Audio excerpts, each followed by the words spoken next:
ጦርነቱ አሁንም ተፋፍሞ ቀጥሏል።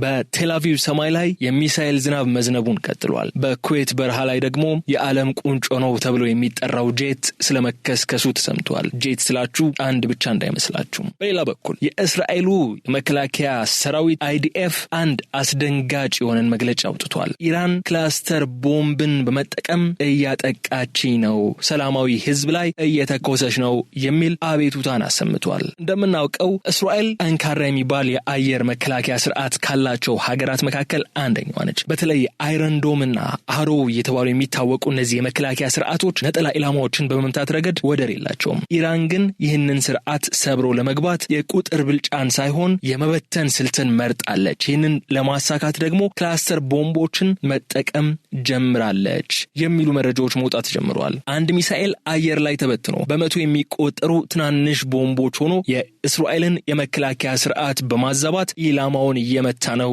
የሚል ጉዳይ የተነሳ ነው። ይህ ደግሞ ቴህራን ቴክኖሎጂን በጭካኔ ወይም ብሩታል ፎርስ ለማሸነፍ ወስናለች የሚል አንድምታን ያሳየናል። ከዚህ ባሻገር በኩዌት የተከሰከሰው የአሜሪካው የኤፍ-15 ጄት ዜናም እንዲሁ በተራ የሚታይ አይደለም። የሀያላን መንግስታትን መርበትበት የሚያሳይ ምልክት ተደርጎ ተወስዷል። እዚህ ጋር ልብ በሉ። ጄቱ የወደቀው በጠላት ተመቶ ሳይሆን በወዳጅ ወይም ይሄ ፍሬንድሊ ፋየር የምንለው ተኩስ አለ አይደለም፣ በእንደዛ ሳይሆን አይቀርም የሚሉ መረጃዎች መውጣታቸው ደግሞ ጉዳዩን ይበልጥ አወሳስበውታል። ይህ ማለት ምን ማለት ነው? በባህረ ሰላጤው ሰማይ ላይ ያለው የድሮን የሚሳኤልና የጄቶች ብዛት ቁጥር ከቁጥጥር ውጭ መሆኑን የሚያሳይ ነው። የአሜሪካ ፓትሪዮት የመከላከያ ስርዓቶች የራሳቸውን ጄት እንደ ጠላት ድሮን ተረድተው መተውት ሊሆን ይችላል የሚሉ መላምቶችም በስፋት እየተዘዋወሩ ይገኛሉ።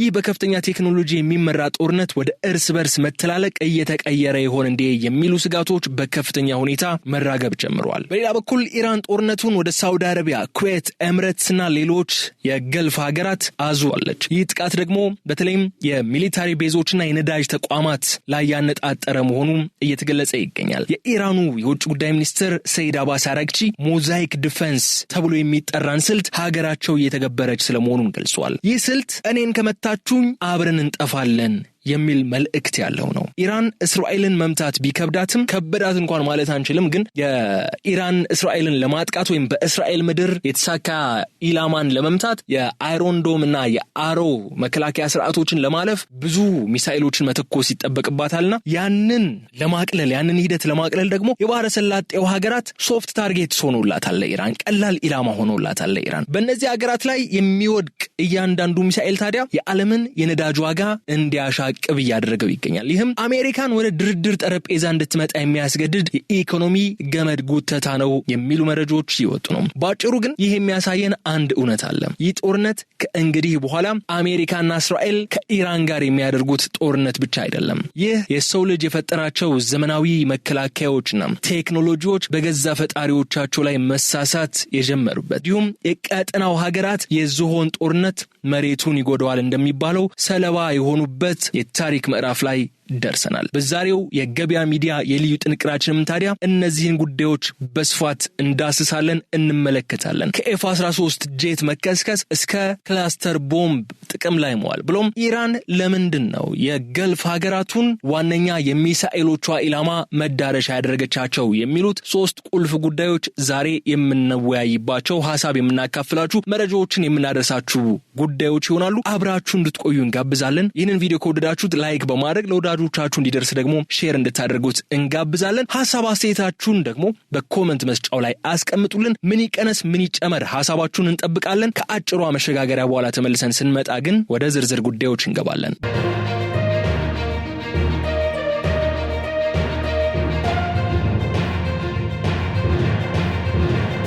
በዓለም አቀፍ የሰብአዊ መብት ሕግ ውስጥ አንድ ትልቅ መመሪያ አለ። እሱም መለየት በማለት የምንጠራው ነው። ማንኛውም ጥቃት በወታደራዊ ኢላማና በሰላማዊ ሰው መካከል ግልጽ ልዩነት መኖር አለበት ወይም ማድረግ አለበት ይላል። ነገር ግን የክላስተር ቦምብ ተፈጥሮ ይህንን ሕግ ይጥሳል። አንድ የሚሳኤል ራስ ወይም ዋርሄድ በአየር ላይ ተበታትኖ በመቶዎች የሚቆጠሩ ትናንሽ ቦምቦችን ሆኖ ኢላማውን ይመታል። ቦምቦቹ የት እንደሚወድቁ በጭራሹኑ መቆጣጠር አይቻልም። ይህ ታዲያ በቴል አቪቭና በቤርሳቤ መታየቱ ምንጮች እየገለጹ ይገኛሉ። ቦምቦቹ የጦር ሰፈርን ሳይሆን ትምህርት ቤቶችን፣ የመጫወቻ ሜዳዎችን፣ የመኖሪያ ቤቶችን ነው ያዳረሱት ሲልም አይዲኤፍ መግለጫ አውጥቷል። ህጉ እንደሚለው ወታደራዊ ጥቅም ለማግኘት ሲባል የሰላማዊ ሰዎችን ህይወት አደጋ ላይ የሚጥል ጥቃት ያልተመጣጠነና የጦር ወንጀል ተብሎ ነው የሚገለጸው። ግን ኢራን የበቀል እርምጃዋ በምንም መልኩም ቢሆን እንደምትቀጥልበት ያሳየችበት ሁኔታ ሆኖ ተወስዷል። የክላስተር ቦምብ አስከፊነት በጥቃቱ ወቅት ብቻ የሚቆም እንዳልሆነ መረዳት ግድ ይለናል። እነዚህ ትናንሽ ቦምቦች ከፍተኛ የሆነ የመክሸፍ ዕድል ወይም ዱድ ሬት አላቸው። ማለትም ከ100 ውስጥ 10 እስከ 30 የሚሆኑት ሳይፈነዱ መሬት ላይ ሊቀሩ ይችላሉ። እነዚህ ሳይፈነዱ የቀሩ ቦምቦች ልክ እንደ ፈንጂ ወይም የላንድ ማይን እንደምንላቸው ሆነው ለአመታት ሊቆዩ ይችላሉ። በተለይ ህፃናት እነዚህን ቦምቦች እንደ መጫወቻ ወይም እንደ ብረት አይቶ ሲነኳቸው ሊፈነዱና ሌላ ጉዳት ሊያደርሱ የሚችሉበት አጋጣሚ አለ። ኢራን ይህንን መሳሪያ ስትጠቀም ጦርነቱ ዛሬ ቢያበቃ እንኳን ለሚቀጥሉት 10 ዓመታት ሰላማዊ ሰዎችን የሚገድል የማይንቀሳቀስ ገዳይ መሬት ላይ መትከሏን ያሳያል ሲሉ በእስራኤል በኩል ያሉ የመብት ተከራካሪዎች ጉዳዩን እያነሱት ይገኛሉ። በሌላ በኩል ደግሞ የህግ ክፍተትና የሞራል ተጠያቂነትም የሚያነሱ አካላት አሉ። እዚህ ጋር አንድ የሚገርም እውነት አለ። እስራኤልም ሆነች ኢራን እንደ አውሮፓውያኑ አቆጣጠር በ2008 የወጣውን የክላስተር ቦምብ ክልከላ ስምምነት ኮንቬንሽን ኦን ክላስተር ቦምብ የሚለውን ስምምነት አልፈረሙም። ይህ ማለት አልፈረሙም ስምምነቱ አይከተሉም ማለት ከተጠያቂነት ነፃ ናቸው ማለት አይደለም። በዓለም አቀፍ ልማዳዊ ህግ ወይም ከስተመሪ IHL መሰረት መሳሪያው በስምምነት ባይታገድም እንኳ አጠቃቀሙ ሰላማዊ ሰዎች ለይቶ የማይመታ ከሆነ በማንኛውም ሁኔታ የተከለከለ ነው። የእስራኤል መከላከያ ሰራዊትም ይህንን የጦር ወንጀል ሲል የጠራው በዚሁ መርህ ላይ በመመስረት መሆኑ መረዳት ግድ ይለናል። ግን ይህ የክላስተር ቦምብ ጥቃት በእስራኤል የጤና ስርዓት ላይ የሚፈጥረውን ጫና በጣም ከፍተኛ ይሆናል። አንድ ተራ ሚሳኤል ቢወድቅ ጉዳቱ በአንድ ቦታ ላይ ነው። ክላስተር ቦምብ ግን 8 ኪሎ ሜትር ራዲየስ ውስጥ ጉዳት ስለሚያደርስ በአንድ ጊዜ በመቶዎች የሚቆጠሩ ቁስለኞች ወደ ሆስፒታል እንዲጎርፉ ያደርጋል። ይህ ደግሞ የድንገተኛ ጊዜ ህክምና ክፍሎች በማጨናነቅ የህክምና ስርዓቱ እንዲፈርስ ያደርጋል። በአጭሩ ኢራን ይህንን መሳሪያ መጠቀሟ ወታደራዊ ግብ ለመምታት ሳይሆን በእስራኤል ውስጥ ከፍተኛ ቀውስ ለመፍጠር አልማ የተጠቀመችበት ስልት መሆኑን እንረዳለን። ይህ ደግሞ ግጭቱ ከመከላከያ ጦርነት ወደ እርስ በርስ እልቂት ምዕራፍ ያሸጋገረ ሲሆን ዓለም አቀፉ ማህበረሰብም ይህንን ጉዳይ ለማስቆም መሮራጥ እንዳለበት ያሳሰበ ጉዳይ ሆኖ አልፏል። በሌላኛው በኩል ወደ ሁለተኛው ነጥባችን ስናመራ በዘመናዊ ጦርነት ውስጥ ሊከሰት የሚችለው እጅግ አስከፊው ስህተት የራስን ኃይል በስህተት መምታት ወይም ፍሬንድሊ ፋየር የምንለው ነው። ዛሬ በኩዌት አሊያል ሳሌም አየር ጣቢያ አቅራቢያ የታየው ትዕይንት ለበርካቶች ድንጋጤ የፈጠረ ነበር። በተለይም በአሜሪካና በእስራኤል ጎራ ለተሰለፉ አካላት ድንጋጤ የፈጠረ ጉዳይ ነበር። በዓለም ላይ ካሉ ጠንካራ የጦር ጄቶች ውስጥ አንዱ ነው። ይህ አሜሪካ ሰራሹ ስትራይክ ኢግል በመባል የሚታወቀው የጦር ጄት ማለት ነው። ይህ የጦር ጄት በእሳት ተያይዞ ሲሽከረከር ታይቷል። ዩናይትድ ስቴትስ ማዕከላዊ እዝ ወይም ሴንትኮም በሰጠው መግለጫም 3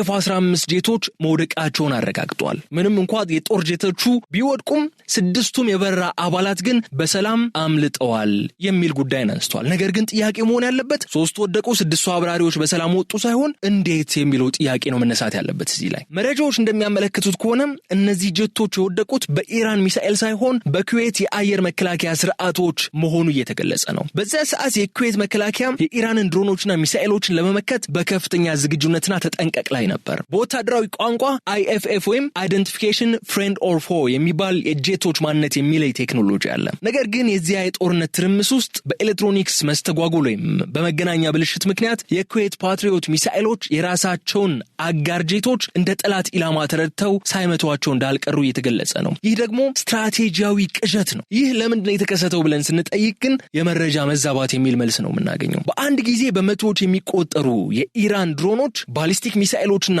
የአጋር ሀገራት ጄቶች በአንድ አነስተኛ የአየር ክልል ውስጥ ሲገኙ የራዳር ኦፕሬተሮች በሰከንድ ውስጥ ውሳኔ መስጠት ይኖርባቸዋል። ቴክኖሎጂው ከሰው አቅም በላይ በሆነ ፍጥነት መረጃዎችን ሲያሽጎደጉድ ስህተት የመፈጠር ዕድሉ ሰፊ ይሆናል።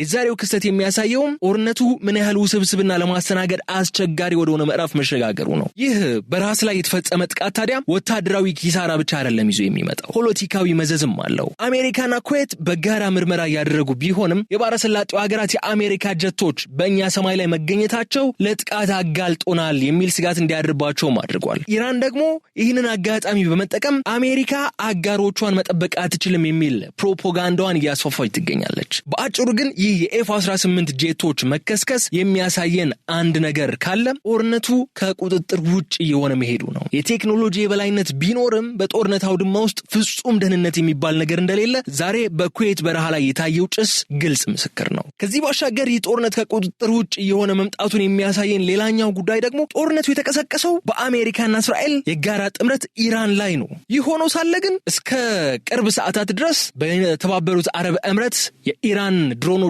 ሚሳኤሎች እየዘነቡ ነው። ዱባይ፣ አቡዳቢ፣ ዶሃ፣ ሪያድ የሚሳኤል ዶፍ እየዘነበባቸው ነው። ለምን? ኢራን እነዚህን የባህረ ሰላጤው ሀገራት የመረጠችው ቀላል ኢላማ ስለሆኑላት ነው። እንደምናውቀው ነው እስራኤል በዓለም ላይ እጅግ ዘመናዊ የሚባል የአየር መከላከያ አጥር ካላቸው ሀገራት መካከል በቀዳሚነት የምትጠራ ሀገር ነች። እስራኤልን በቀጥታ መምታት ለኢራን ከፍተኛ ወታደራዊ ኪሳራን የሚያስከትል ነው። አንጻሩ ግን እንደ ሳውዲ አረቢያና ኤምሬትስ ያሉ ሀገራት ለኢራን ቅርብ ከመሆናቸውም በላይ እንደ እስራኤል ጥቅጥቅ ያለ የመከላከያ አቅም የላቸውም። ኢራን እነዚህን ሀገራት በመምታት አሜሪካን በሰው እጅ ለመቆንጠጥ ነው እየጣረች ያለችው። እዚህ ላይ ማንሳት ያለብን ሌላኛው ነጥብ የኢራኑ የውጭ ጉዳይ ሚኒስትር አባስ አራግቺ በቅርቡ የጠቀሱት አንድ ጉዳይ አለ።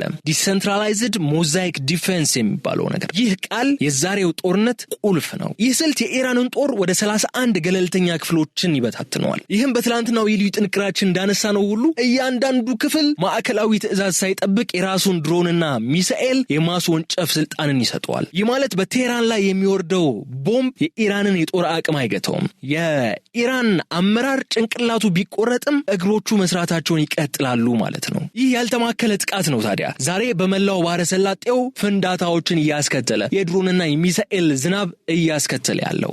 ኢራን የባህረ ሰላጤው ሀገራትን ስትመታ መልእክቷ ለሳውዲ ሳይሆን ለዋይት ሃውስ ነው። ኢራን የምታምነው እነዚህ ሀገራት በደረሰባቸው ጥቃትና የኢኮኖሚ ውድመት ሳቢያ ተገፋፍተው እባካችሁ ጦርነቱ ይቁም በማለት በፕሬዝዳንት ትራምፕ ላይ ጫና እንዲፈጥሩ ትፈልጋለች። ይህ ደግሞ የዲፕሎማሲያዊ ታጋችነት ስልት ይባላል። ኢራን ጦርነቱን ለማሸነፍ ሳይሆን አሜሪካን ለድርድር ለማንበርከክ የባህረ ሰላጤውን ሀገራት እንደ መጫወቻ ካርድ እየተጠቀመችባቸው ነው። እዚህ ላይ ኢራን እየተከተለችው ያለው ሌላኛው ስልት የኢኮኖሚ ሽብርና የነዳጅ ዋጋን መሰረት ያደረገ ነው። ይህ ስልት የዓለምን ኢኮኖሚ አንቆ ለመያዝ የታለመ ነው። የሆርሙዝ ሰርጥን ለመዝጋት በነዳጅ ማጣሪያዎች ላይ የሚደረገው ጥቃት፣ ዓለም አቀፍ የንግድ መስመሮች ለመቁረጥ የሚሰራው ስራ የዓለም አቀፍ ንግድን እያናጋ ነው። ኢራን ሰላም ካልሆንኩ ዓለም ሰላም አትሆንም፣ ሚሳኤሌ ካልደረሰባት የኢኮኖሚ ጥቃቱ ይደርስባታል፣ ነዳጅ አታገኝም የሚል አቋም ይዛ እየቀጠለች ነው። ይህም የባህረ ሰላጤው ሀገራት በሁለት ድንጋዮች መካከል እንደገባ ቅል ሆነዋል። በአንድ በኩል አሜሪካን በማስተናገዳቸው የኢራንን ኢላማ መጋፈጥ ግድ ብሏቸዋል። በሌላ በኩል ደግሞ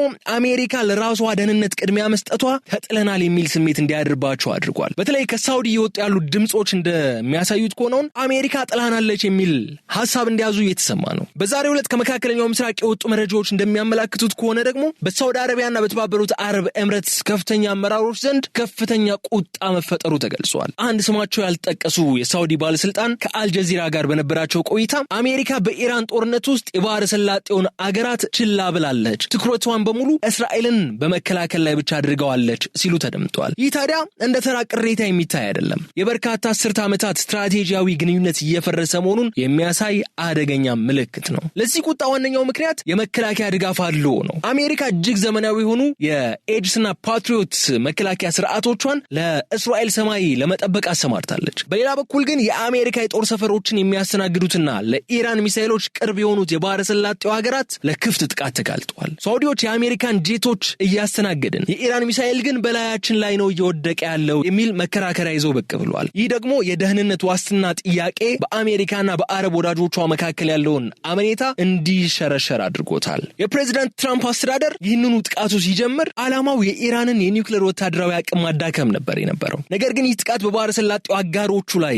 የሚያስከትለውን የዋስትና ጉዳት ወይም ኮላተራል ዳሜጅ በሚገባ ያሰለው አይመስልም። ሳውዲ አረቢያ ጦርነቱን ለማስቀረት ዲፕሎማሲያዊ ጥረት ስታደርግ ብትቆይም አሜሪካ ግን የእስራኤል ደህንነት ከምንም በላይ በሚል መርህ ጦርነቱ ላይ መግፋቷ አረብ ሀገራቱን ወደ አላስፈላጊ መስዋዕትነት ዳርጓቸዋል። ይህ የአሜሪካ ቸልተኝነት የባህረ ሰላጤው ሀገራት ወደ አዲስ አማራጭ ሊገፋቸው ይችላል። ሳውዲ አረቢያና ኢራን በቅርቡ የጀመሩት የሰላም ንግግር በአሁኑ ጦርነት ምክንያት ቢቋረጥም እንኳ አሜሪካ ጥበቃ ካልሰጠቻቸው ግን አገራቱ ከኢራን ጋር የራሳቸውን ስምምነት በማድረግ ራሳቸውን ከጥቃት ለመታደግ ሊሰሩ ይችላሉ። አንድ አባባል አለ አይደለ? ጠላትን ማሸነፍ ካልቻልክ ወዳጅ አድርገው የሚለው ብሂል አለ። እሱ እዚህ ጋር ተግባራዊ ሊሆን የሚችልበት እድል መንገድን ይፈጥራል። ይህ ደግሞ ለአሜሪካ በመካከለኛው ምስራቅ ያላትን የበላይነት የሚያሳጣ ታሪካዊ ኪሳራ ሆኖ ይመዘገባል።